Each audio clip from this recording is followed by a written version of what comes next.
ಎಲ್ಲರಿಗೂ ನಮಸ್ಕಾರಗಳು. 2026ನೇ ವರ್ಷದ ಮಕರ ಸಂಕ್ರಾಂತಿ ಹಬ್ಬವನ್ನು ಜನವರಿ 15ರಂದು ಅತ್ಯಂತ ಸಡಗರದಿಂದ ಆಚರಿಸಲಾಗುತ್ತಿದೆ.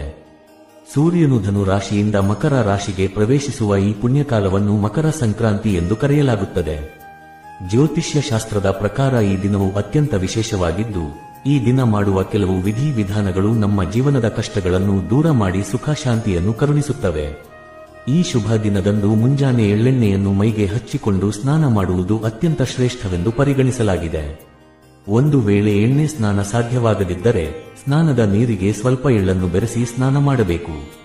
ಪುರಾಣಗಳ ಪ್ರಕಾರ ಈ ದಿನ ಮಾಡುವ ವಿಶೇಷ ಸ್ನಾನವು ಸಾವಿರಾರು ಗೋದಾನ ಮಾಡಿದ ಪುಣ್ಯವನ್ನು ಹಾಗೂ ಅಶ್ವಮೇಧ ಯಾಗ ಮಾಡಿದ ಫಲವನ್ನು ನೀಡುತ್ತದೆ.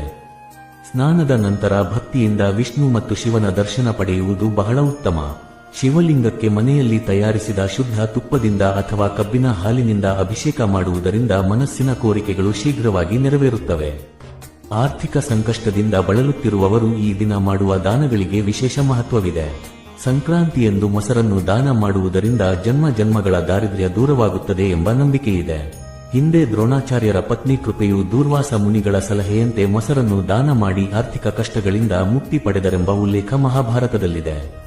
ಹಾಗೆಯೇ ಕುಂಬಳಕಾಯಿಯನ್ನು ಬ್ರಾಹ್ಮಣರಿಗೆ ದಕ್ಷಿಣೆ ಸಮೇತ ದಾನ ಮಾಡುವುದರಿಂದ ಭೂದಾನ ಮಾಡಿದ ಪುಣ್ಯ ಲಭಿಸುತ್ತದೆ. ಇದರಿಂದ ಸ್ವಂತ ಮನೆ ಕಟ್ಟುವ ಕನಸು ನನಸಾಗಲು ಇರುವ ಅಡೆತಡೆಗಳು ನಿವಾರಣೆಯಾಗುತ್ತವೆ. ಗ್ರಹದೋಷಗಳಿಂದ ಮದುವೆ ಅಥವಾ ಸಂತಾನ ಭಾಗ್ಯದಲ್ಲಿ ತೊಂದರೆ ಅನುಭವಿಸುತ್ತಿರುವವರು ಸಂಜೆ ಸಮಯದಲ್ಲಿ ಗೋವಿನ ಸಣ್ಣ ವಿಗ್ರಹ ಮತ್ತು ಕಪ್ಪು ಎಳ್ಳನ್ನು ದಾನ ಮಾಡಬೇಕು. ಈ ದಿನ ಅನ್ನದಾನ ಮಾಡುವುದು ಕೂಡ ಅಖಂಡ ಪುಣ್ಯವನ್ನು ತಂದುಕೊಡುತ್ತದೆ. ಗೋಮಾತೆಯ ಪೂಜೆ ಈ ಹಬ್ಬದ ಪ್ರಮುಖ ಭಾಗವಾಗಿದೆ. ಹಸುವಿಗೆ ಅರಿಶಿನ ಹಚ್ಚಿ 3 ಬಾರಿ ಪ್ರದಕ್ಷಿಣೆ ಹಾಕಿ ಎಳ್ಳು ಬೆಲ್ಲವನ್ನು ತಿನ್ನಿಸುವುದರಿಂದ ಸಕಲ ದೇವತೆಗಳ ಅನುಗ್ರಹ ಪ್ರಾಪ್ತಿಯಾಗುತ್ತದೆ.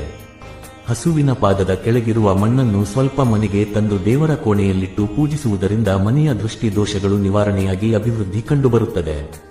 ಮನೆಯ ಏಳಿಗೆಗಾಗಿ ಮತ್ತೊಂದು ಪ್ರಮುಖ ತಂತ್ರವೆಂದರೆ ಅರಿಶಿನ ಕೊಂಬಿನ ತೋರಣ. ಸಮಸಂಖ್ಯೆಯಲ್ಲಿ ಅಂದರೆ 2, 4, 8 ಅಥವಾ 12 ಹೀಗೆ ಅರಿಶಿನ ಕೊಂಬುಗಳನ್ನು ಅರಿಶಿನದ ದಾರದಲ್ಲಿ ಪೋಣಿಸಿ ತೋರಣ ತಯಾರಿಸಬೇಕು. ಇದನ್ನು ಮನೆಯ ಮುಖ್ಯ ದ್ವಾರಕ್ಕೆ ಮತ್ತು ದೇವರ ಕೋಣೆಗೆ ಕಟ್ಟುವುದರಿಂದ ಮನೆಯೊಳಗೆ ನಕಾರಾತ್ಮಕ ಶಕ್ತಿಗಳು ಪ್ರವೇಶಿಸುವುದಿಲ್ಲ. ಇದು ಕುಟುಂಬದ ಸದಸ್ಯರಿಗೆ ಗುರುವಿನ ರಕ್ಷಣೆಯನ್ನು ಒದಗಿಸಿ ಸರ್ವ ಕಾರ್ಯಗಳಲ್ಲೂ ಯಶಸ್ಸು ತರುತ್ತದೆ. ವೈಜ್ಞಾನಿಕವಾಗಿಯೂ ಅರಿಶಿನವು ಕ್ರಿಮಿಕೀಟಗಳನ್ನು ತಡೆಯುವ ಶಕ್ತಿ ಹೊಂದಿದೆ. ಮಕರ ಸಂಕ್ರಾಂತಿಯ ರಾತ್ರಿಯು ದೇವಾನುದೇವತೆಗಳ ಸಂಚಾರದ ಸಮಯವೆಂದು ಹೇಳಲಾಗುತ್ತದೆ.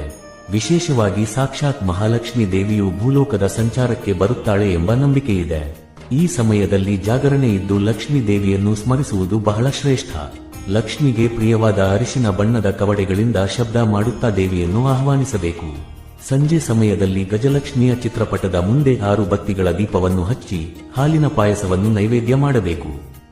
ನಂತರ ಚಂದ್ರನ ಬೆಳಕಿನಲ್ಲಿ ಈ ಪಾಯಸವನ್ನು ಸ್ವಲ್ಪ ಸಮಯ ಇಟ್ಟು ಪ್ರಸಾದವಾಗಿ ಸ್ವೀಕರಿಸಬೇಕು. ಮನೆಯ ಬಾಗಿಲಿನ ಮೇಲ್ಭಾಗದಲ್ಲಿ ಅರಿಶಿನ ಮತ್ತು ತುಪ್ಪದ ಮಿಶ್ರಣದಿಂದ ಸ್ವಸ್ತಿಕ ಚಿಹ್ನೆಯನ್ನು ಬರೆಯುವುದರಿಂದ ಲಕ್ಷ್ಮಿಯು ಪ್ರಸನ್ನಳಾಗಿ ಮನೆಯಲ್ಲಿ ಶಾಶ್ವತವಾಗಿ ನೆಲೆಸುತ್ತಾಳೆ. ಈ ದಿನ ತಾವರೆ ಬತ್ತಿಗಳಿಂದ ದೀಪಾರಾಧನೆ ಮಾಡಿ ಶ್ರೀ ಸೂಕ್ತ ಅಥವಾ ಕನಕಧಾರ ಸ್ತೋತ್ರವನ್ನು ಕೇಳುವುದು ಬಹಳ ಒಳ್ಳೆಯದು. ಹೀಗೆ ಭಕ್ತಿ ಮತ್ತು ಶ್ರದ್ಧೆಯಿಂದ ಮಕರ ಸಂಕ್ರಾಂತಿಯ ನಿಯಮಗಳನ್ನು ಪಾಲಿಸುವುದರಿಂದ ವರ್ಷ ಪೂರ್ತಿ ಆರೋಗ್ಯ, ಐಶ್ವರ್ಯ ಮತ್ತು ಸುಖ ಶಾಂತಿ ಲಭಿಸುತ್ತದೆ. ಈ ಪವಿತ್ರ ದಿನದಂದು ದಾನ ಧರ್ಮಗಳನ್ನು ಮಾಡುತ್ತಾ ಭಗವಂತನ ಸ್ಮರಣೆಯಲ್ಲಿ ತೊಡಗಿಸಿಕೊಳ್ಳುವುದರಿಂದ ನಿಮ್ಮೆಲ್ಲ ಕಷ್ಟಗಳು ದೂರವಾಗಿ ಸುಖಕರವಾದ ಜೀವನ ನಿಮ್ಮದಾಗಲಿ ಎಂದು ಹಾರೈಸುತ್ತೇವೆ.